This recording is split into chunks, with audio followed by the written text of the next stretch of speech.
Hi, magandang umaga sa inyo mga kasuhi. Kamusta na po kayong lahat? Naway nasa mabuti kayong kalagayan at mag-iingat kayo palagi mga kasawi. Ano ang tatlong nagpapawala ng pagmamahal ng lalaki sa iyo? Pakinggan niyo to mga girls ha, baka isa ka sa ganito yung ina-attitude mo kung bakit nga ba nawawalan sa iyo ng gana ang iyong Mr. or jowa mga kasawi. Para naman meron kang idea na para baguhin pa ito.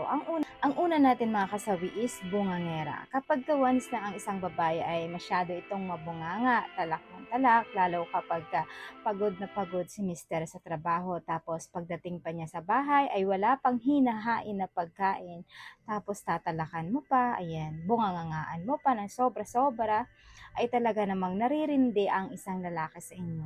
Ito yung mga dahilan kung bakit nga ba nawawalan sa inyo ng interes or pagmamahal ang isang lalaki dahil sa pagkabunganga mo ng sobra sa kanya. Ayan lang po yung ating una na dahilan. Ang pangalawa mga kasawi is tamad. Ayan. Example, si Mr. ay galing trabaho tapos pagdating niya, pagod na pagod siya sa trabaho. Tapos yung ending, yung kakain lang siya ay wala pa itong nakahain, walang lutong ulam, walang lutong kanin. Nakaupo lang si Mrs. at nakatunganga ito sa pagdating ni hindi nasalubungin ang kanyang asawa. 'Di ba kung mapapansin niyo si Mister umiiling lang ito sa inyo, ayan, minsan nawawalan sila sa inyo ng interest dahil para sa kanila ay wala ka ng silbi. Kasi nga syempre ikaw naman ang gumagawa ng paraan kung bakit nga ba natatabangan, nawawalan sa inyo ng pagmamahal ang isang lalaki dahil sa inyong katamaran. Instead na humanap ng paraan para si Mister ay masiyahan, ayan, paghainan mo, magluto ka ng paborito niyang ulam para pagdating ni Mister ay magkakaroon siya ng gana sa inyo dahil sa kasipagan ninyo.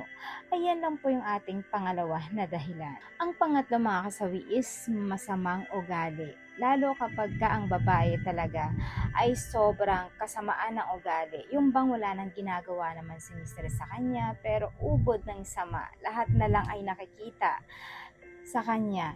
Lahat na lang ng bagay ay sinisita sa kanya. Tapos kapag may mga bisita, andun tumatalak si Mrs. Ayan, tinatalakan si Mister. Kung umiinom naman ito ay grabe yung kanyang sumbat. Lahat ng mga masasakit na salita ay sinasabi nito kay Mister.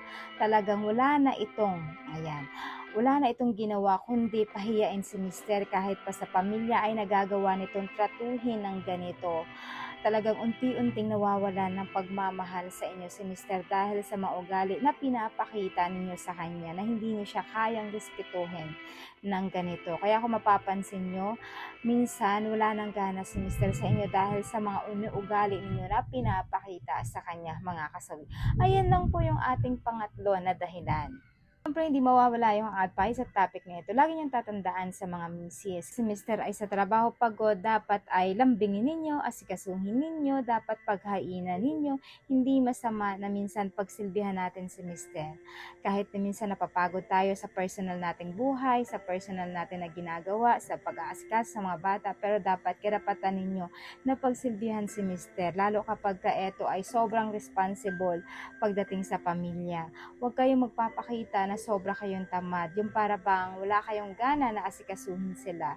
Kasi the more na hinahayaan nyo si Mister na ganito, yung inuugali ninyo sa kanya, the more din na para nakakapag-isip si Mister ng mawala na lang siya ng asawa or kaya manligaw na lang siya ng ibang babae or kaya mag-try na lang siya ng ibang babae kasi kayo mismo nagtutulak sa kanya papalayo kapag gawan sa ganito yung inuugali nyo sa kay Mister at tinatrato nyo sa kanya mga kasal. Dapat yan ang wag na wag gawin ni Mrs. sa mga Mister para naman si Mister ay hindi mawawala ng gana at respeto sa inyo. Ayan lang po yung aking advice mga kasawi. Maraming salamat po sa patuloy na pagsuporta nyo sa akin sa walang sawang pag-share at pag-comment. Sa mga hindi pa po nakapag-subscribe mga kasawi, pwede kayong mag-subscribe, pwede na rin mag-follow para updated kayo sa topic ko araw-araw. Magandang umaga mga kasawi, mahal kayo ng inyong advisor.